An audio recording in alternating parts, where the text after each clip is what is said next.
Bom, mas para até restabelecer os fatos, eu acho que nós temos que começar também com um vídeo do Dr. Drauzio Varella. Eu quero só destacar que o vídeo que vamos apresentar agora é um vídeo de maio.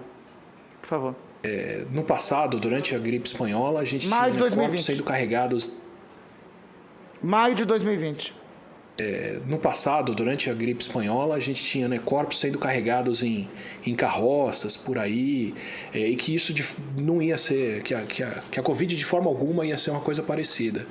Você ainda acha impossível isso acontecer?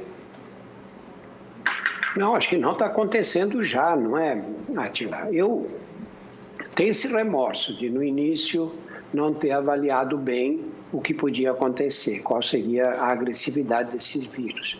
Porque os dados que a gente tinha vinham da China, os dados chineses eram dados parciais, e a única coisa que a gente sabia é que depois dos 80 anos de idade, 80 anos, é o que eles diziam, né? A mortalidade chegava a mais ou menos 15%, 14,8% nos números deles, né? E que não morria ninguém abaixo de 40 anos, era 0,2%, 2 em cada 1.000. Bom. Então, só para contextualizar, presidente, esse vídeo é de maio de 2020, o vídeo passado anteriormente era do dia 30 de janeiro de 2020, como já foi dito inclusive pela senadora Simone, não tinha sequer o registro de um caso do coronavírus no Brasil. A primeira fala do Dr. Drauzio Varella, sequer tinha casos do coronavírus no Brasil. Então, eu acho que era importante trazer esse esclarecimento a essa comissão parlamentar de inquérito. E me permita, deputado Osmar, só para nós completarmos também um esclarecimento. De fato, a razão final da queda do premier sueco não foi a condução em relação ao coronavírus, mas o início da perda de apoio no gabinete foi disso. O primeiro-ministro sueco é social-democrata, ele perdeu o apoio da esquerda no parlamento e, por conseguinte, teve um voto de censura aprovado ontem, logo após as críticas que até o rei da Suécia fez, as medidas e a condução que a Suécia adotou em relação à pandemia. Dados aqui, inclusive, apontam isso. Na Península Escandinava, senador Humberto, a pior condução da pandemia foi a sueca. O número de mortos na Noruega, na Finlândia, na Dinamarca, era muito inferior aos países próximos, foi muito inferior ao que ocorreu na Suécia. O próprio primeiro-ministro teve que vir a público pedir desculpas, o que não permitiu a perda de apoio da coalizão que o sustentava no gabinete. Notícia da BBC dá conta disso. Sem isolamento, Suécia sofre com Covid-19 fora de controle, UTIs lotadas e debandada de profissionais de saúde. Meses depois, olha aqui a notícia, Suécia admite erros em sua estratégia contra a pandemia. Então, não me parece, com a devida acatamento e respeito, não me parece que tenha sido uma boa referência no enfrentamento à pandemia. E, deputado Osmar, Vossa Excelência é um parlamentar experiente, 6 mandatos parlamentares concedidos pelo povo do Rio Grande. Então, as opiniões de Vossa Excelência, eu não tenho dúvidas que elas influenciam as pessoas. Já foi dito aqui por alguns outros colegas, e Vossa Excelência mesmo confirmou, que teve alguns encontros com o senhor presidente da República, dialogou várias vezes com o senhor presidente da República, obviamente, entre os diálogos que estabeleceu, dialogou sobre o enfrentamento da pandemia. Numa sequência agora, ainda há pouco dita pelo senador Tasso, Vossa Excelência, inclusive, e eu louvo Vossa Excelência por isso, disse que errou na previsão sobre o número de mortos, errou sobre a possibilidade de surgimento de novas variantes, né, sobre o tempo da pandemia e sobre a chamada imunidade de rebanho.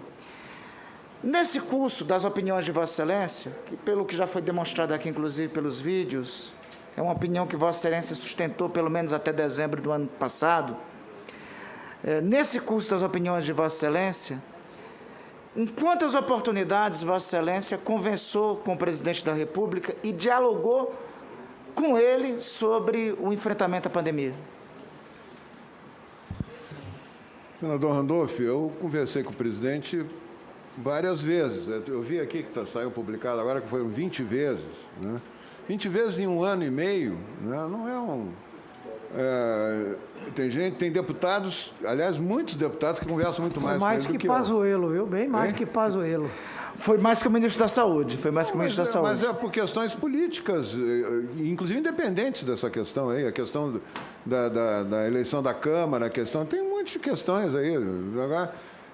Quantas vezes o senhor conversou com o Lula, né, quando era deputado? Então, isso aí não tem... Quando eu era ministro foi muito mais vezes. O ministro, o senhor não era o superego dele, né? Então, essa tentativa de me colocar como pessoa tão influente que possa mudar a opinião do presidente da República. O presidente tem opinião própria. Quero dizer isso para vocês. Vocês estão lidando com um presidente.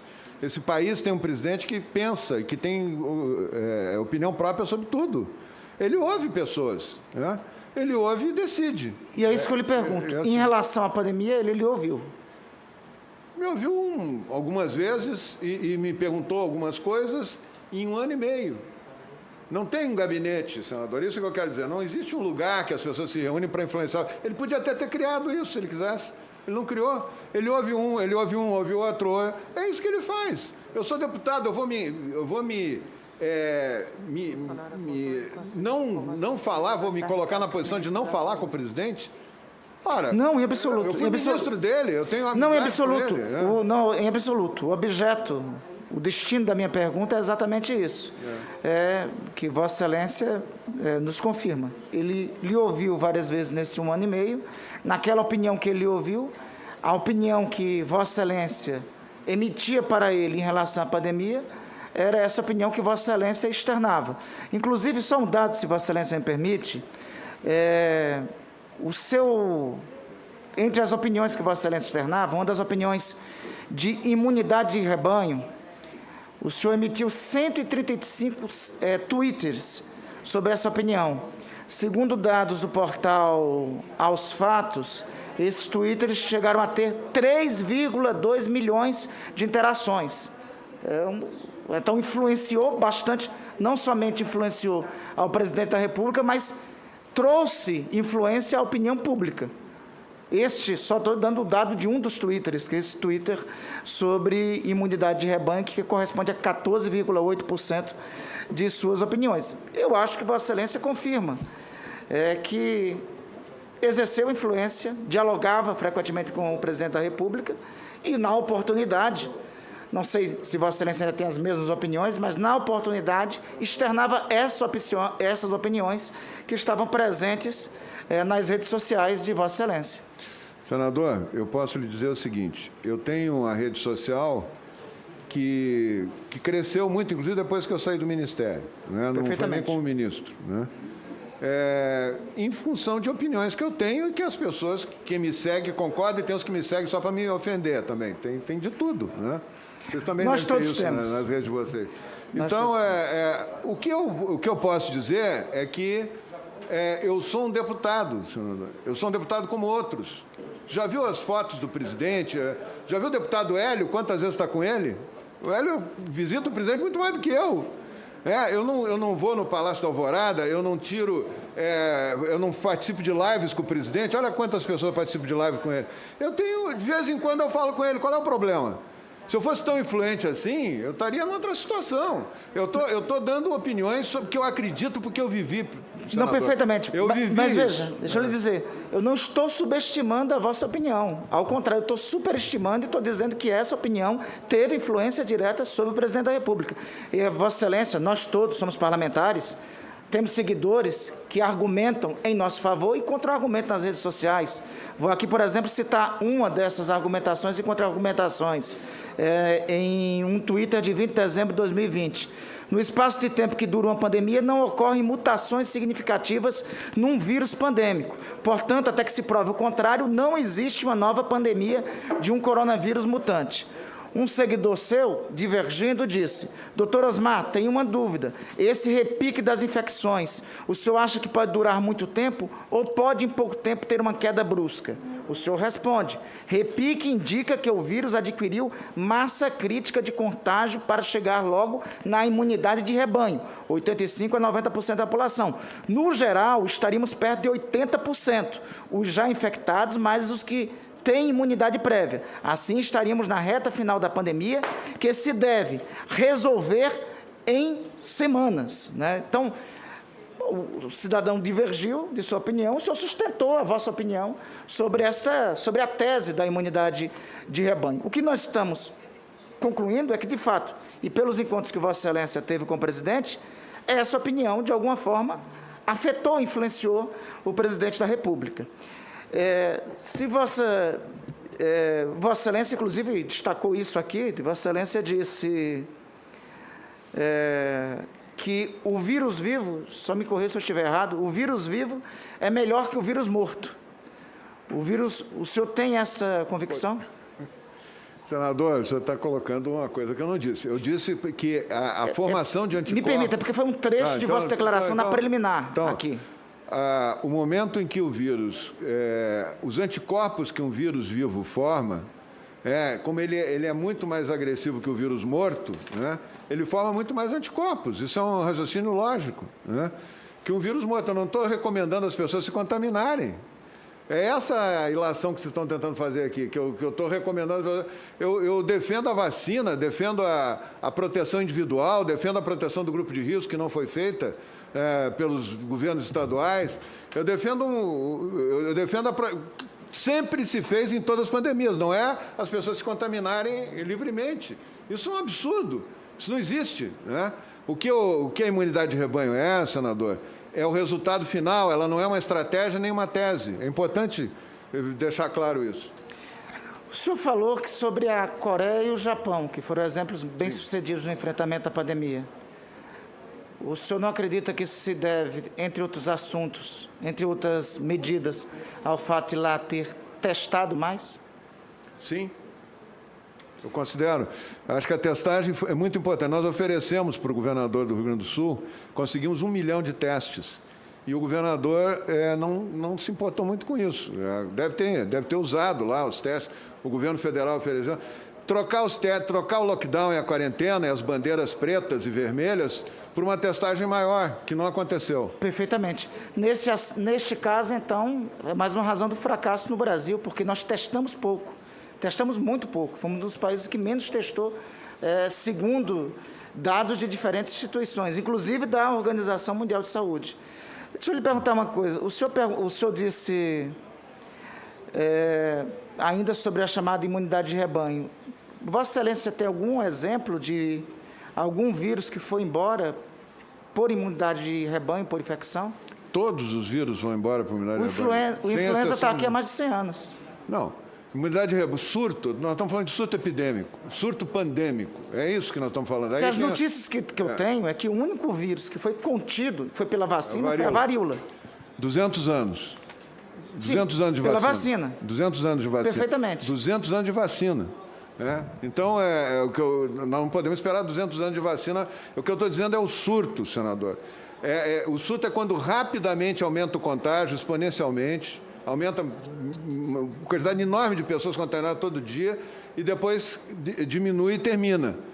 Isso é um surto epidêmico. O vírus não desaparece, o H1N1 tem até hoje. Não, né? nisso aí temos acordo. Agora, acaba os vírus antecedem os humanos e conviverão depois de nós, inclusive. E acaba, sim, é isso que vai acontecer.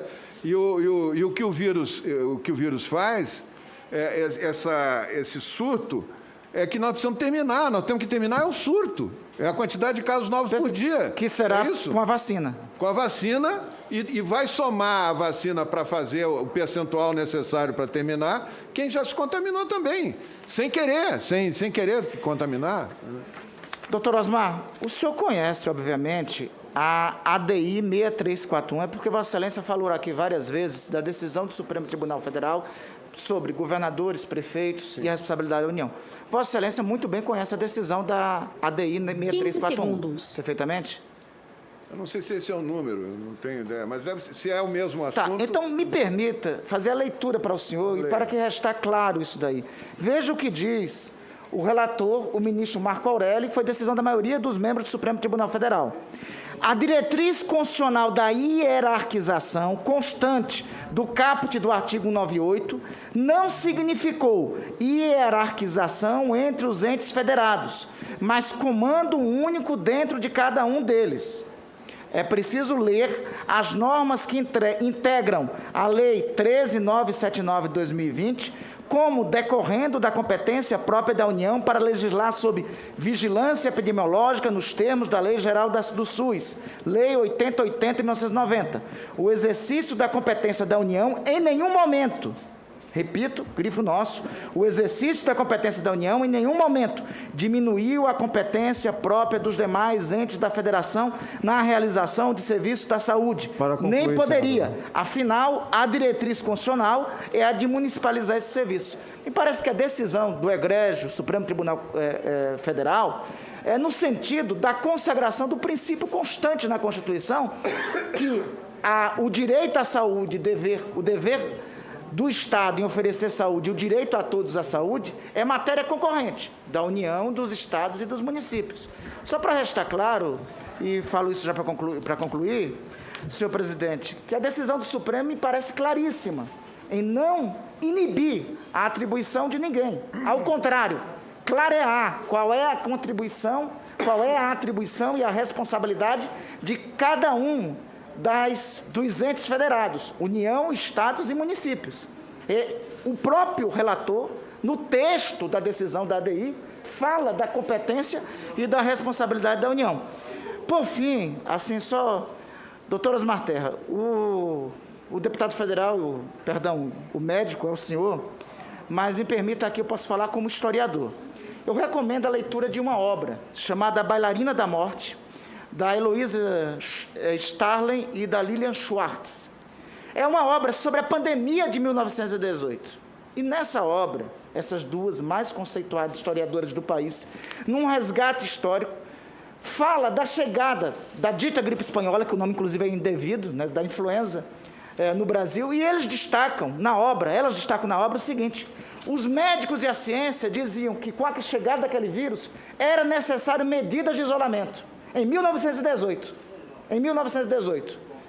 o governo da época, os governos locais, os políticos que foram contra essas medidas. Só depois, quando o vírus se expandiu, começaram a ter as primeiras medidas de isolamento. Não sem antes,